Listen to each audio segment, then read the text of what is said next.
Good day, students, and welcome to one of our videos that we are trying to present for all of the topics that we have under our section. In the past, we called the finance section. So today, I'm going to do a short video for you on the risk and risk management.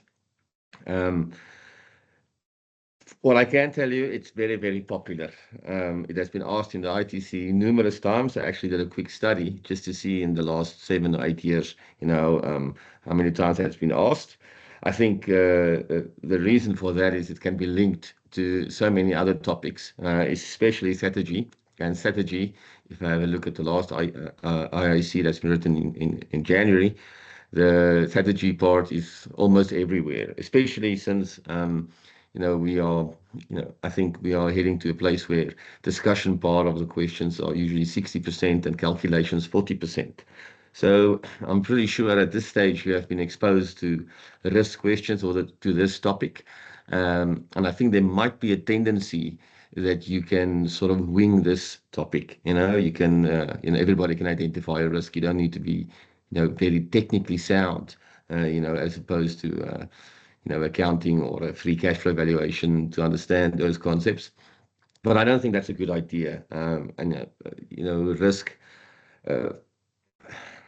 it would be a good idea to not to wing it. And what I can tell you with that is to, understand the key terms, understand the process, and then to do questions after questions after questions. So I'm just going to, help you a little bit for you to get started before you start studying on this. Just to refresh your course a bit and maybe to give you a little bit of a plan. I don't want to say template or strategy for how you can tackle the risk management or risk questions. First of all, like I said, I had a look at all the ITC and now IIC questions just to see how many times, I looked at all the required part for management accounting.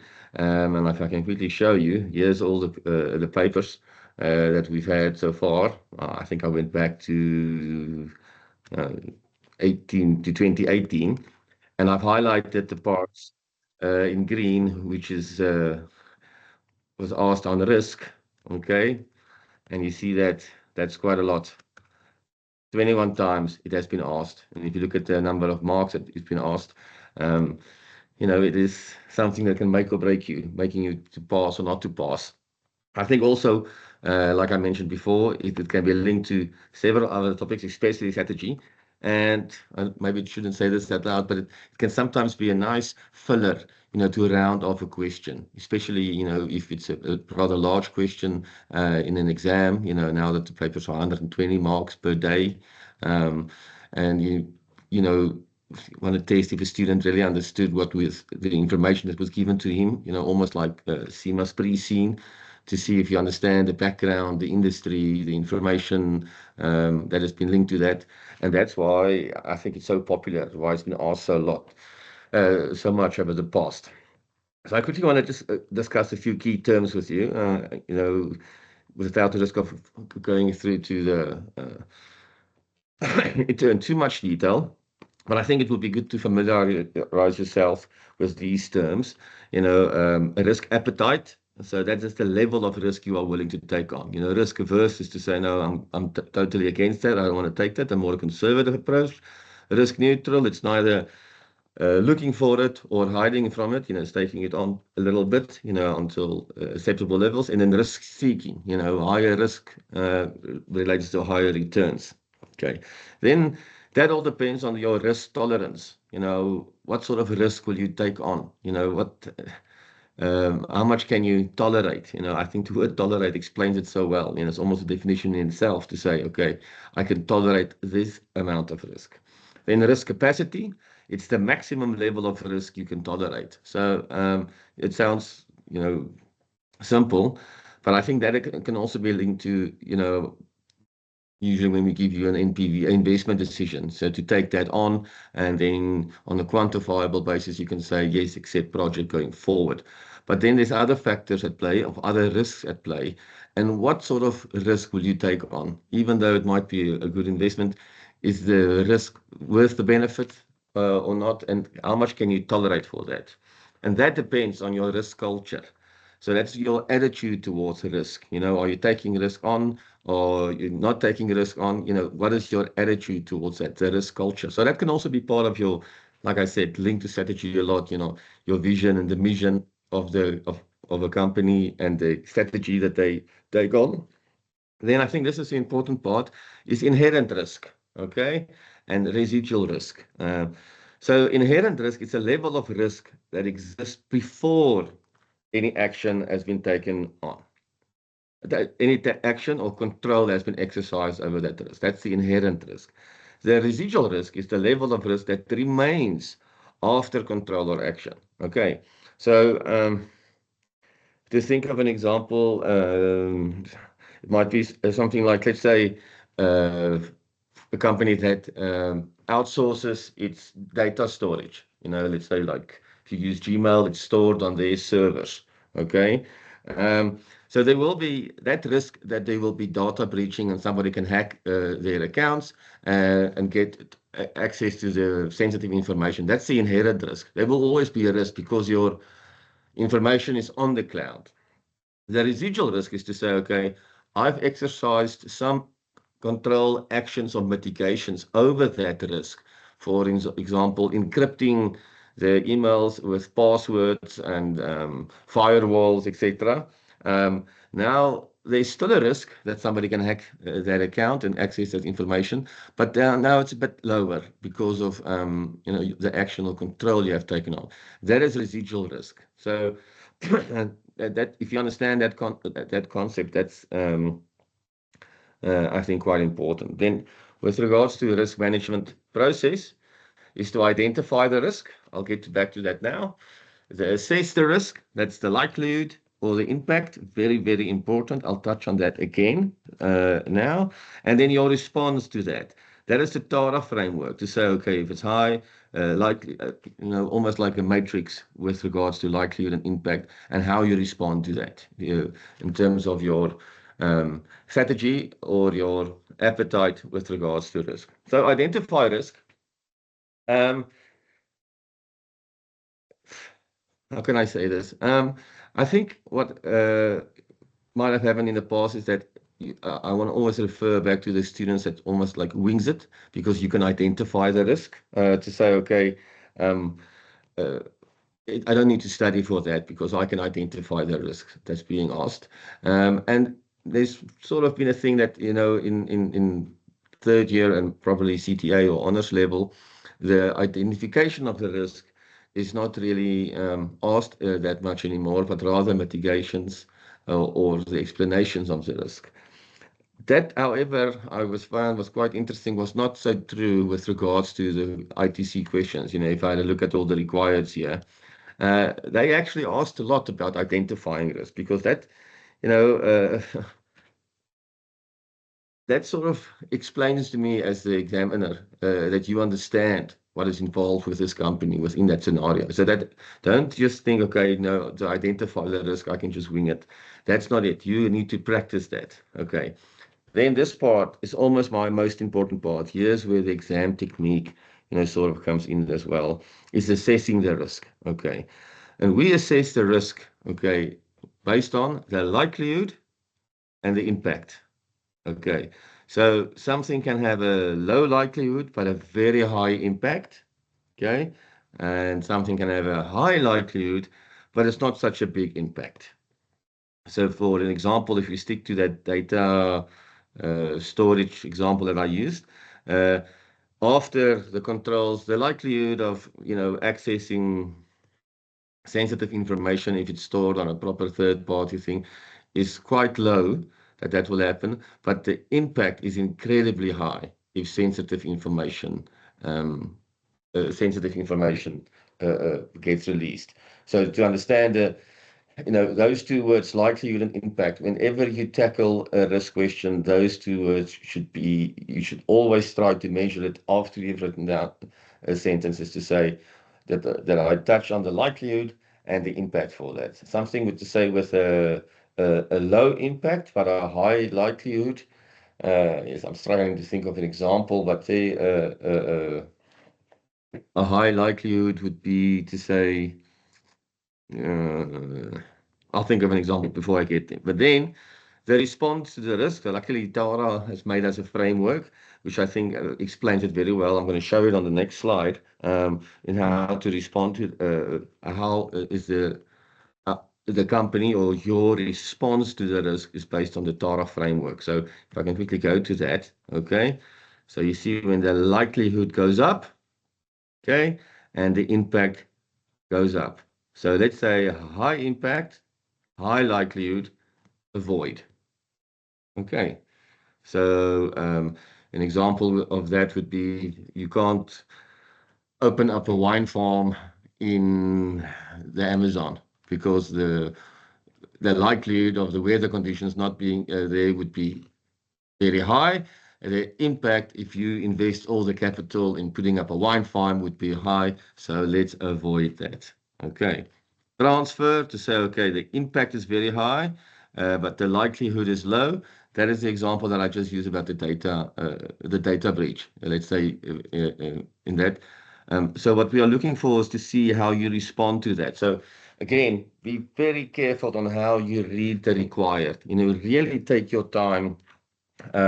Really take your time to read the required. Or what are we asking you? Are we asking you your response? In the sense of reduce, avoid, accept, or transfer, or are we asking you identifying based on or assessing in the sense of the impact and likelihood to see that? And obviously we use likelihood and impact in identifying risk, but if we want you to categorize it in that sense, that is very important. So I think this part here, the risk management process, because it walks hand in hand with strategy of a company, is very popular. And it's something, this is management accounting and not auditing, but we use a risk-based approach in our planning for a company in our strategy. So I think it's very important. I think that's why it's topic number one, in the let's call it the finance section as well. So I quickly want to show you just a little bit exam technique with regards to a few questions of 2 questions that I identified that's available in your learning unit, where I see students struggle and how they tackle it, and perhaps I can give you a few tips on to not let that happen to you again. So I took this example.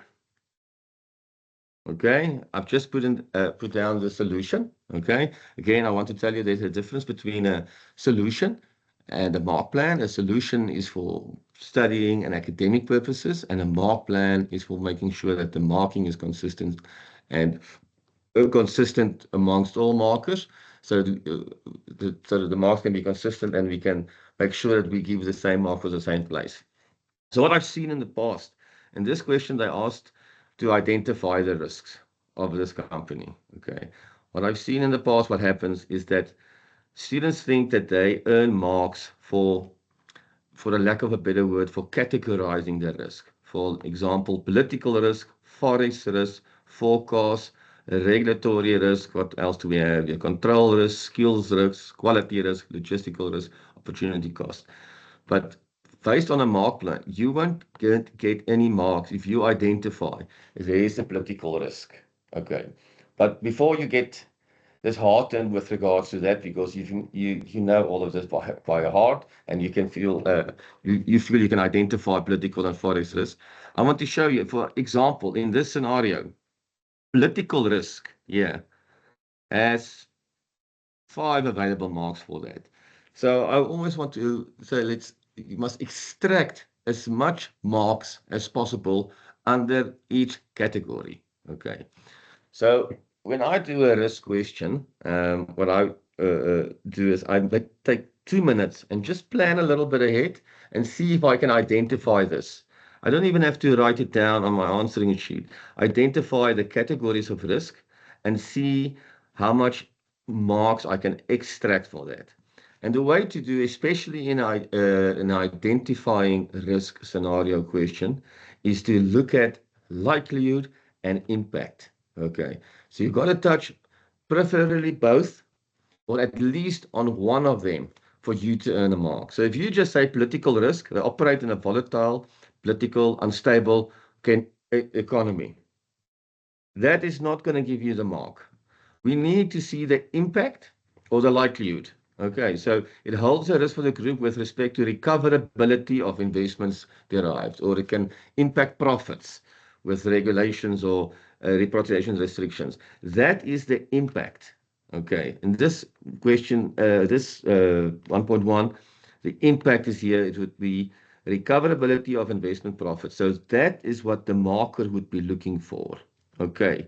Um, there's a risk of increased exposure to bribery and corruption. So in this case, they're almost touching on the likelihood because of in the African states, there's been, a history of bribery and corruption. That's the likelihood. Okay. And then in the second mark, you see here, here's the impact. Okay. To increase legal and reputational risk for the group. That is the impact. So at the top, the likelihood, and here's the impact. So when you answer questions, think about likelihood and impact. That is very, very, very important. Okay. So give you an example, let's say for Forex risk. So currency volatility is a constant concern. So that is basically the likelihood. The likelihood that exchange rates would differ from day to day is high. The group, yes, the impact would be exposed to foreign currency risk, which could lead to foreign exchange gains and losses. Okay, here's the impact. Okay. To give you an example that's not on this memo or marking plan here, you can almost extract another mark out of this is to say, okay, there's a risk of incorrect translation of currency risk, for accounting purposes or something like that. Okay, then you can get 2 marks for that. So get the most out of it. The regulatory risk, okay, you would be exposed to cross-border regulatory such as taxation, VAT, and double tax agreement issues. You see, they split it in here for a mark. So this almost talks to the likelihood, okay? And then I wouldn't have given a mark for that second one. These issues could exercise material drag on realized margins and payments delayed. Here is the impact. Okay. And the impact would be fines and penalties. So I think there was just a typo here with regards to how many marks has been assessed for that.